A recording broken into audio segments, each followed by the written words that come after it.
നമ്മളെങ്ങോട്ടാ പോകുന്നത്? പയ്യാവൂർ ഉത്സവത്തിൽ കൊടകന്മാര് അരി ഇളക്കുന്നത് കാണാൻ വേണ്ടിട്ട് പോവാം. Okay bye. ഞങ്ങൾ ഇന്ന് രാവിലെ തന്നെ പയ്യാവൂർ അമ്പലത്തിൽ എത്തിയിട്ടുണ്ടായിരുന്നു. ഞങ്ങൾ ആടെ എത്തുമ്പോഴത്തേക്ക് തന്നെ കൊടകർ അരിയും കാളയായിട്ട് വന്നിട്ടുണ്ടായിരുന്നു. കാളപ്പുറത്ത് അരി വെച്ചിട്ട് കൊടകുന്നേ നടന്നിട്ടാണ് അവരെല്ലാം ഇങ്ങോട്ടേക്ക് വരിക.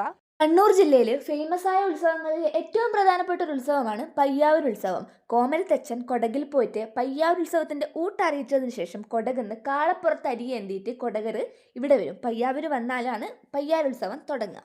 നമ്മൾ കണ്ണൂറുകാരെ പോലെ തന്നെ കൊടകർക്കും പയ്യാവൂർ ഉത്സവത്തിന് നല്ലൊരു പങ്കുണ്ട്.